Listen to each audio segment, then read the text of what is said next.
आहा, अब आया ना ऊंट पहाड़ के नीचे।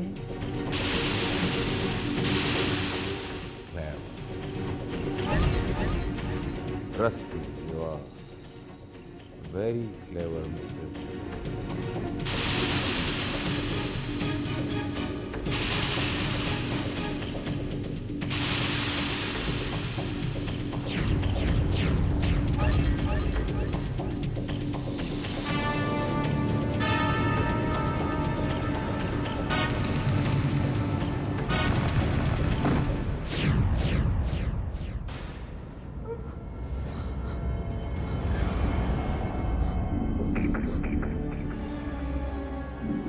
समझ में नहीं आता आखिर मालिनी की लाश गई कहाँ।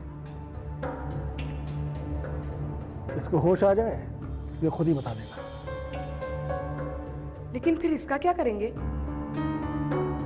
जाहिर है इसको भी मारना पड़ेगा। मगर ये है कौन? कोई भी हो क्या फर्क पड़ता है, पुलिस अपने आप पता लगा लेगी। फिर भी ऑल राइट, इसकी तलाशी लो।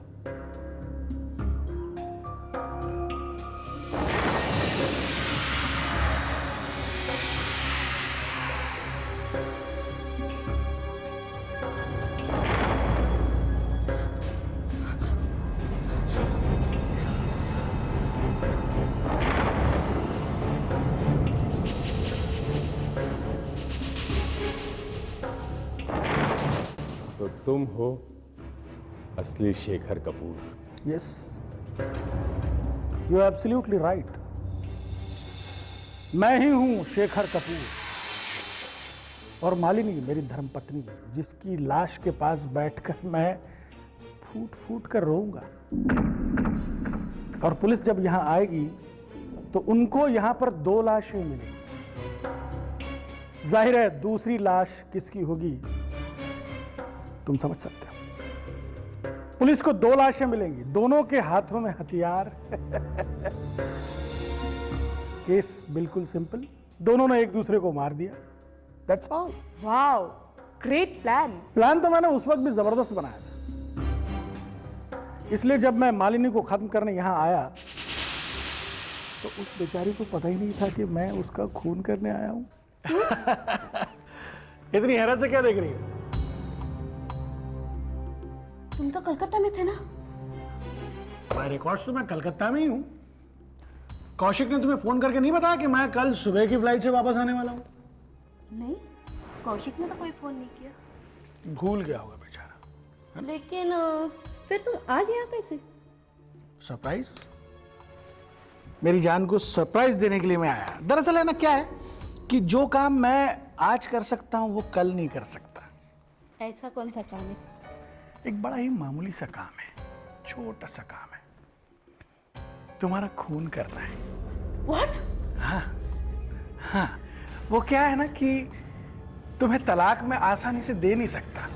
बड़ी दिक्कतें हैं, बड़ी प्रॉब्लम्स है। वो अपनी दीप्ति है ना, दीप्ति वो तुम्हारे रहते मुझसे शादी नहीं करना चाहती। तो है ना, मैं तुम्हें अब मार देता हूँ। कोई चारा नहीं है मेरे पास। मेरे पास है ना कोई चारा नहीं है। सब कुछ मेरे प्लान के मुताबिक हुआ, लेकिन एक गड़बड़ हो गई। मेरा पर्स यहीं रह गया, और वो पर्स मुझे फंसा सकता था। इसलिए वो पर्स लाने के लिए मैंने दीप्ति को यहां पर भेजा। लेकिन जब मैं यहाँ पहुंची तो तुम पहले से ही यहाँ मौजूद थे और अपने आप को शेखर कपूर बता रहे थे। मैं चक्कर में पड़ गई, और इसलिए दीप्ति ने मुझे फोन किया। हेलो, मैं बोल रही हूँ, यहाँ कुछ गड़बड़ है। यस। तुम्हारा यह नाटक देखकर मुझे भी नाटक करना पड़ा, लेकिन यह नाटक लंबा खींचता चला गया। मगर शेखर, तुम्हें उस साइकिक किलर के बारे में कैसे पता चला? इत्तेफाक से। दरअसल साइकिक किलर के बारे में हर आधे घंटे में न्यूज फ्लैश हो रही थी, और एयरपोर्ट पर मैंने वो देखी। लेकिन मुझे क्या पता था कि वो साइकिक किलर ये आदमी होगा। एनीवे, जब पुलिस को इसकी लाश मिलेगी तो वो बहुत खुश होगी कि साइकिक किलर मारा गया और मेरी पत्नी बेचारी उस साइकिक किलर की आखिरी शिकार बन गई। मिस्टर शेखर कपूर, आपको ये जानकर हैरत होगी कि साइकिक किलर मैं नहीं हूं। वो वहशी साइकिक किलर वो थी जिसे तुमने मार डाला, तुम्हारी पत्नी मालिनी कपूर। क्या बकवास कर रहे हो तुम? जी, वो निहायत ही बदसूरत थी, इसीलिए उन्हें हर खूबसूरती से नफरत थी। वो हर खूबसूरत लड़की को खत्म करके कुदरत से बदला ले रही थी, ऐसा उन्होंने अपनी पर्सनल डायरी में लिखा था। झूठ बोल रहे हो तुम। मुझे लगता है ये कोई नई चाल चल रहा है। टाइम वेस्ट मत करो शेखर, शूट हिम। खबरदार, हथियार नीचे डाल दो। Inspector, take the revolver. आप बिल्कुल सही वक्त पर आए हैं। गिरफ्तार कर लीजिए इसे। यही है वो हत्यारा, साइकिक किलर जिसको आप ढूंढ रहे थे। कौन? ये? जी हाँ। हाँ हाँ इंस्पेक्टर साहब, यही वो साइकिक किलर है जिसने मिसेस मालिनी कपूर का भी खून किया है और लाश को कहीं गायब कर दिया है। ये बहुत डेंजरस है। जी inspector.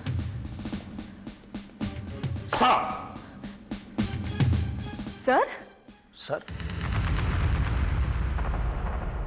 Yes, I am inspector Vijay. कुछ क्लू की बिना पर जब मैं उस साइकिक किलर को तलाश करता हुआ इस घर में पहुंचा तो मुझे यहां मालिनी कपूर की लाश मिली। मैं उलझन में पड़ गया।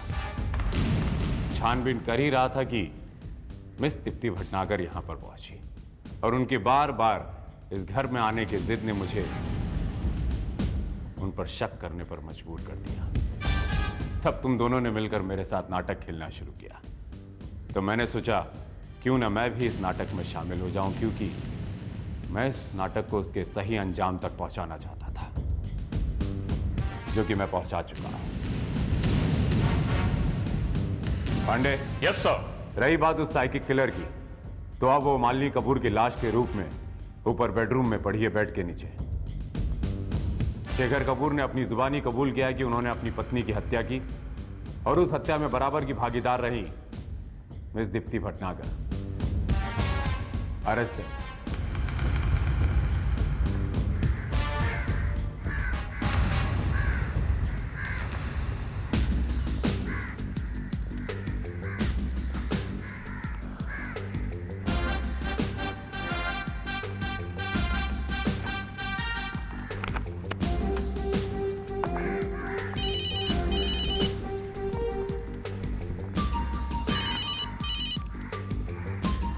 हेलो, यस इंस्पेक्टर विजय।